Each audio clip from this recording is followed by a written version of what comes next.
Okay. This is not a pipe. Oh, apparently. Yeah. There we go. Alright. Hi. Alright, so as you can see, I'm not really intending for today's lecture to be public because I'm wearing stuff that I would wear privately around the house. My Android Jones Ganesh's shirt, tried and true, and some exercise shorts and basketball shorts because I can. Because it's a nice day and the windows are open. Well, there were birds a second ago. So this is a draft attempt to walk my Wells Fargo people through Bloom theory, which is, and it's also, I mean, honestly, like, Bloom theory is something that I lecture about privately, but I've actually never put down anywhere. And that has everything to do with the fact that until recently, last 2 years or so, I've had no knowledge of music. And that'll become, the importance of that will become evident shortly. I still don't feel great talking about Bloom theory without understanding Indian, Hindu semitones, because we have, 12 semitones? 12 tones and semitones. And I forget what the Hindu scale is, but I think it's something like 32. It's a big number. And so I have to imagine that music theory means something different there. Now, as you can see from what's going on my ottoman, I am working on game theory currently. And actually, let's go get another emblem of game theory, the tried, the true, the lovely document of what the powerful do to you, the Marseille. Those are the principal teaching conduits of game theory. And game theory and story, or game domain and story domain, are the two that I teach the most. Music at this point in music theory, as part of song domain, are only things that I can opine about right now. I don't feel truly expert in game domain. I think there are areas. This is my hesitation. Is that the implications are so broad. I would prefer to deliver symposiums introducing the work, and then invite multiple co-authors to cross-pollinate and participate in the work. I feel the same way about my physics work, the relativities. I don't consider those finished. Part of the desire to launch my work successfully is to find contributors, co-contributors, co-authors for these theoretic explorations, because I only have so much time to apply myself to study, number one, but number two, to really nail these things down. I can't be an amateur.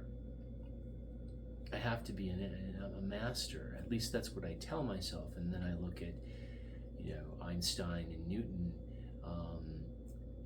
and were they masters? I think because of the work that they accomplished as, let's say, novices, students, they became masters, but not until that moment. And I can't suppose that, I think a great deal of what I do can be levied as a really positive argument for some degrees of mastery, such as, fine arts. Oh boy, I'm having so much fun with anatomy and character design. Nothing quite yet that I want to share. The anatomy work doesn't need to be shared. That's really for my own benefit. And as far as myths of the Protean is concerned, so part of what I run into as an artist is everything that I do is very intuitive and it's very ad hoc.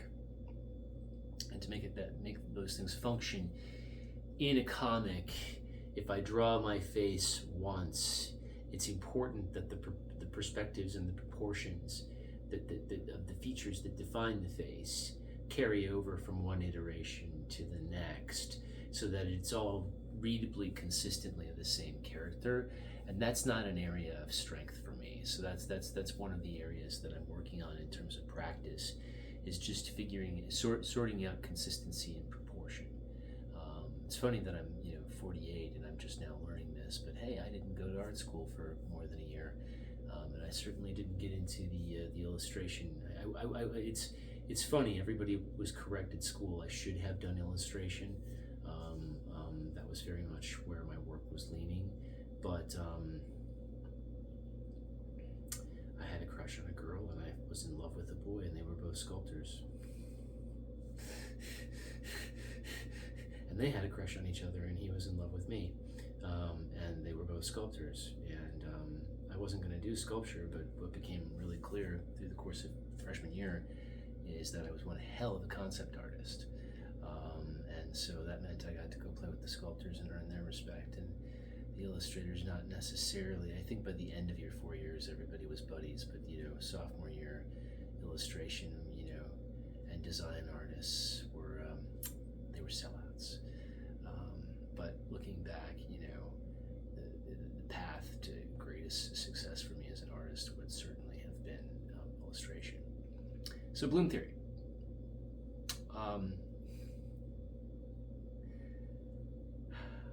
I could talk about why it is that I've been hesitant, in other domains to sort of share this for as long as I have. It's easier to talk about it when it illustrates other points. But I do think that you can't talk about Bloom theory without talking about superposition, and you can't talk about superposition without talking about time. So it's interesting because my uncle is really radically opposed to superposition, but his argument is fundamentally kind of a flat earth argument, which is, if it doesn't make sense to me, then it can't happen. It's sort of like, well, I can appreciate your reticence to embrace something that doesn't make direct ontologic sense to you, but you have to appreciate that things at the very, very small are not going to behave mechanically in any way that is compliant with either relativistic physics or Newtonian physics. And he argues that he's a big fan of quantum physics, but quantum is superposition. Quantum is non-locality. Like you can't wish those things away in the same way that flat earthers can't wish away the spherical nature of heavenly bodies, because those natures, those orbits, the idea that the sun orbits the earth, those don't hold true at all. And they're based on fallacies that are reinforced by the visual cortex, in the same way that his fallacy concerning quantum is reinforced by fallacies resultant from the visual cortex. And I think this is a really good place to start, actually, is on the deception of photons. Photons. Let me just assert this very plainly and very clearly from the outset. Photons, light. This is not truths. Okay, not truth at all. What I'm doing right now, emoting, using acoustics, using my body to speak, this is truth. Reportage from the center to all centers is truth. Pheromones, chemistry, hormones, things with receptor sites, they all work the same way. Truth is communicating one interior to the next interior and bonding together in some sort of way, whether it's a temporary fusion or it's a long-term connection. It's ultimately purposed to generate some sort of chemical response, which acoustics does or do.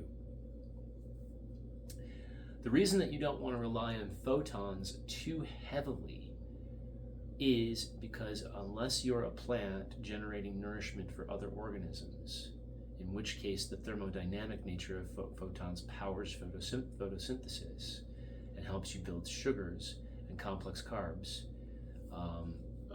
which are a translation of heat and water and carbon and minerals from the soil, which again is a chemical process.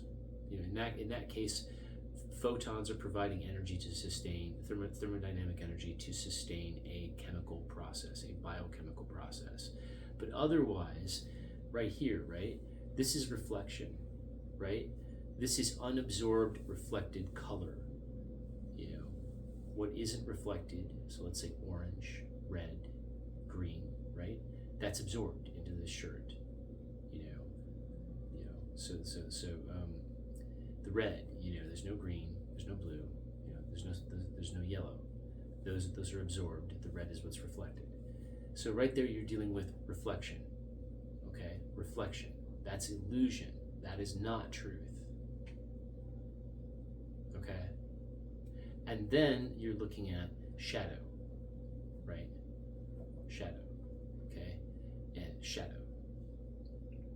So that's what when we're talking about light as an emblem of truth, what light is actually doing is reflecting and casting shadow. Neither of those is a statement of anything more than surface. And when we're talking about getting at the truth of things, what we're really talking about is getting at the center of things. So when you're trying to pursue truth, when you're trying to arrive at the center of something, using the photon as measurement, what are you doing? Where you're ultimately getting at a particle smashing electron, or a particle smasher, a particle accelerator, right? Fermilab and CERN and all those good things. And what are you doing? Well, you're cutting open, or you're smashing. So you're exposing new surface area at every turn. More surface, more surface, more surface, more surface, more surface. But what you're never doing is getting to the interior depth, the interior center of a thing. So one of the things that I need to add to relativity, there are like 4 more relativities that I need to sit down and write. But one of them is on interiority. So I believe that all matter has depth that physics is incapable of measuring, because physics is obsessed with surface. And it's blind to its orthodoxy about the nature of surface. It believes that it's going deeper and deeper and deeper, but what it fails to understand is twofold. Number one, it's continuously exhuming more surface, more surface, more surface. It's not penetrating the center. It believes that if it finds a floor, let's get us to number 2, believes it is if it finds a floor beyond which it can't go any further, then it has found the center. This goes back to Lucretius and what's my philosophy books over yonder. I can't remember the other L name. The atomists, right? The idea that there's a point at which matter cannot be cut further, except one of the things that we fail to understand as a principle of physics, and this is a principle of physics, is that when you revise instrumentation and you increase the grain of measurement that it's capable of detecting, whether it's farther away or much closer, much nearer, right? Much smaller, much bigger, much farther, or much smaller, what do you find? What are we finding with the James Webb Space Telescope? Things are much bigger than we thought. The universe is much older and much, much, much larger than we thought, and actually, increasingly, it doesn't behave the way that we think it should. And there are structures in place that we don't recognize, right? Well, when when you change your instrumentation and you refine the grain of measurement, the universe recedes farther from view. There is more to be seen. There is more to be seen. There is more to be seen. Larger and smaller. And it's all surface area, right? Because we don't know how to measure interiority. Okay, so that's your preface there. I'm going to pause it really quickly because I want to get some water. Hold on 1 second. Oh God, I chose a costume change. I know. What do you do? I'm still wearing the shirt, but not the shorts. I mean, not that you need to know anything beyond that. Okay, so next part of the equation is let's restate superposition, and then let's talk about relativity 6. Okay? So what does superposition tell us? That any iota, any quantum of matter that is not in some sort of interaction with some sort of observer. Yeah? You want in on this too? You could come up here and help. You're really good at these lectures. No? Come on. Come on. Come over here. I know. Hi. Yeah? Come on. Help me with this. No? Okay. You can supervise. Sorry, I'm making turmeric tea. Or turmeric. I can never say that right. Turmeric tea. So, superposition, right? If it's not being observed, if it's not, observation forces quanta to collapse into fixed states. And if it's not observed, then it exists in all probable states that it will ever likely exist in all positions that it will likely exist in the entirety of the universe. So you can think of superposition both as a passive rest state. Matter wants to be in superposition. It requires a lot of sort of the equivalent of energy for it to sustain itself in a fixed state, because what it wants is to be relaxed and spread out into all potential, all possible, and all probable states. But at the same time, when it's in all potential, all possible, all probable states, it's actually in a very sort of quasi-highly energetic state, which is like exclamation points all the way. But which sort of contradicts our idea of sort of like where it should be, which is sort of like, but that's not it at all. It's right. And then suddenly I observe it, and it it becomes a period or a comma. And so it's sort of with that in mind that we want to hold that in the back of our minds, because I think it's very important to suggest the possibility temporally that time also doesn't want to maintain itself in fixed events, right? It also wants to be relaxed. I think that it's stressful for the spatial temporal fabric to sustain itself in a linear experience of branching time, right? I think it's stressful for the mineral tissue system to hold together the way that it does to facilitate linear time. I think that, and another thing to think about in terms of the mineral tissue system that we are all continuously flowing through. So your experience of reality is, for those of us who remember what slide photography looked like, and the slide carousels that you would get in terms of education, or somebody goes on vacation and instead of takes standard Kodak 35 millimeter photography vacation, they put it all on slides so that they can torment you when you get home, or when they get home and force you to look at their vacation photographs and relive their wonderful vacation that you couldn't afford with them. Let me go make my tea, and we will go on with this madness, perhaps with another costume change. Dale has indicated that he may drop in or out of this lecture, but he's dissatisfied with, he needs to reach out to the union. Apparently I'm not paying him enough. There are no laws dictating what the ideal wage for a feline is in terms of higher instruction. So I thought I was doing okay, but he's trying to gouge me. That's what you get when you have claws, right? So so time, relativity 6. In a very brief nutshell, relativity 6, we'll give you the parable, and then we'll look at some of the physics. So relativity 6 in the parable says very simply that time exists in two states. One is deterministic, and one has the potential for free will if you are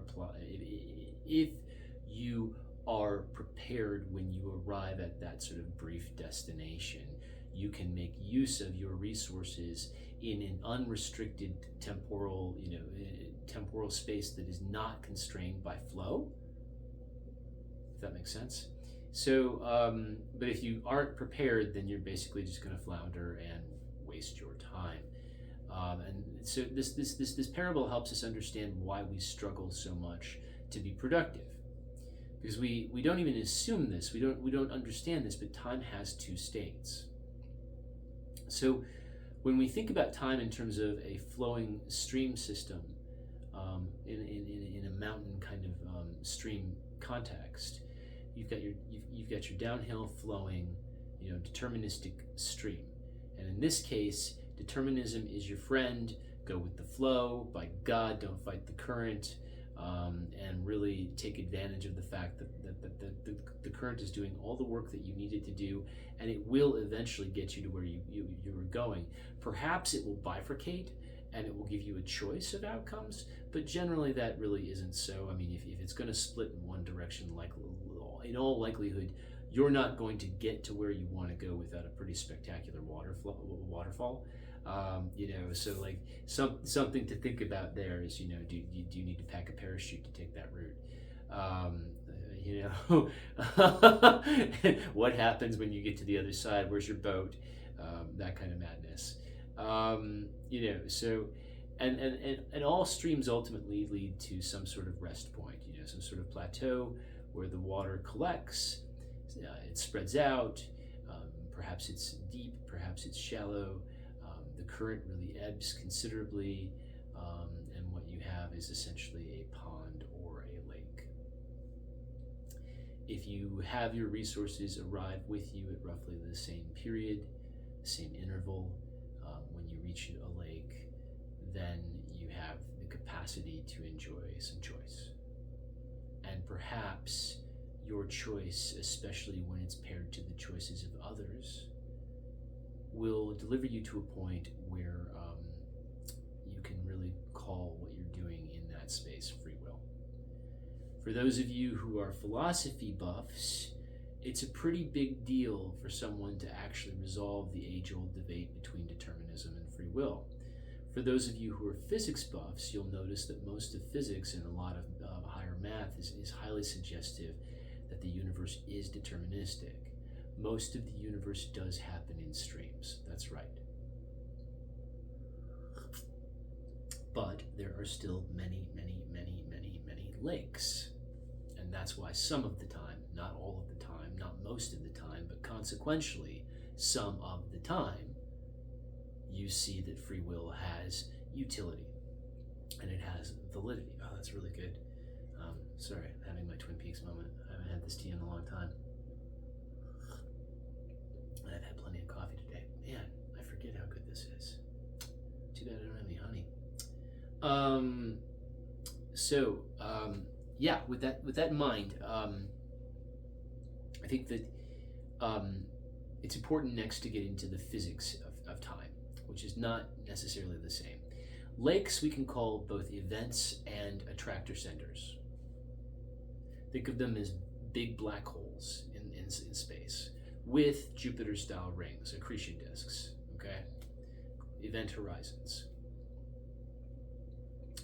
And they're connected to each other by interstitial tissues.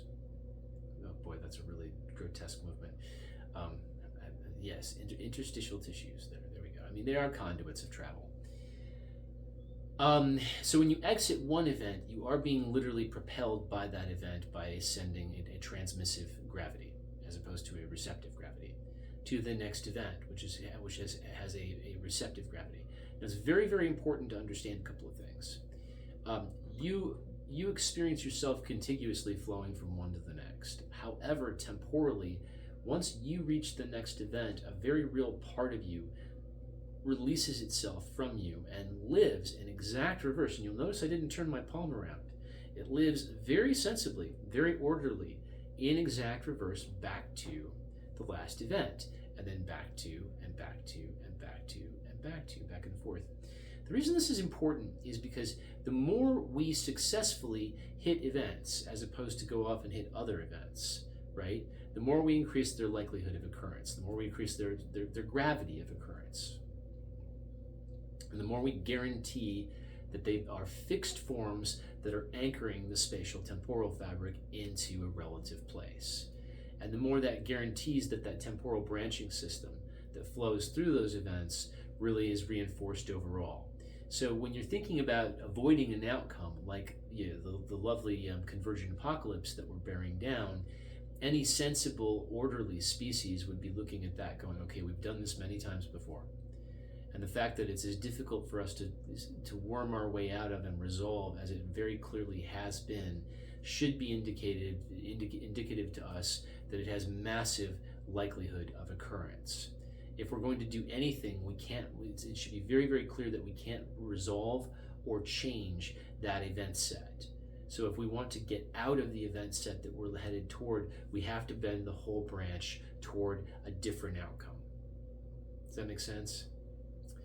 And because everything repeats itself temporally, once you sort of shift the pattern infinitely, it begins to reinforce the other event outcome to resolve itself satisfactorily, and it starves the problematic event outcome because we don't want to be going there. But so long as that has a probability of occurrence, we will continue to direct some traffic toward that. So that's what you see when you see these passing events going back and forth, these passing parts of you. The travelers. Do away with the concept of yourself as an actor when you're in interstitial tissues, aka streams, and think of yourself as travelers. When you get to an event during the very brief period that you are in an event, and it isn't terribly long, then you are an actor. But eventually, the event's current will sweep you out of the event and move the principal actor back into becoming a principal traveler. And the principal traveler will travel to the next event. And then there will be the subordinate travelers that move back and forth, and the principal traveler will exist in that event until it is released from that event and moves on, more subordinate travelers, and so forth. And it's the subordinate travelers ultimately that reinforce the likelihood of occurrence of those events. Now, random chance does not want this to happen. We don't think of this with superposition, but the inclination for greater being is for fixed material experience to be released to superposition as quickly as humanly possible. And that's what we're really seeing with these revised models of instrumentation with physics. Every time we increase a we increase a grain of measurement and refine a grain of measurement, the universe recedes from view, right? But there's more to be seen. What's happening there? We're illustrating superposition, we're literally illustrating superposition. We're making it happen before our very eyes. But remember, what are these? Measures of photons. And what are photons? Problem children. With that in mind, it's important to recognize that the spatial temporal fabric is like a sleeping bear, and you don't want to piss it off too badly because it'll wake up and it'll knock everything over. And there are mechanisms in place, I think, to sort of quasi-apocalyptic mechanisms that are meant to resolve the fundamental tension that fixed spatial temporal material temporal manifestation in the spatial temporal fabric, the anxiety and the stress and the duress that those things cause the spatial temporal fabric.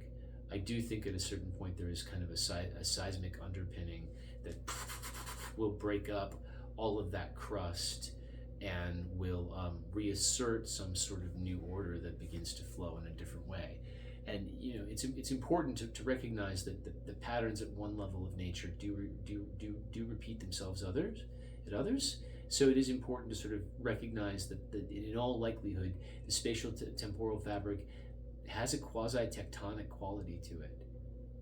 And if too much strain is put upon it, it's going to want to shift to alleviate itself of the burden of having to endure that strain. And when it shifts and when it slips, the entire spatial temporal matrix will be radically realigned. Now the question is that anything that we knowingly experience? How many times has that experienced for us in our own lifetimes? And we don't know. And my argument for this is based on our very finite perceptors, our very juvenile experience of reality, evolutionarily speaking. The fact of the matter is we don't see the universe as anything other than existing in these sorts of Kodak slide moments, whereas the mineral tissue system, all quanta in the mineral tissue system, which is in superposition, ultimately is some kind of smear. And that's the next thing that's really important to think about with superposition, is that everything ultimately is smeared. Okay. Okay, so I'm going to gather my thoughts for the next point. Give me just a second. We're at 30 minutes. I might have to break. Actually, you know what? I'm going to break this now. This is part one. We'll do a part two in a second.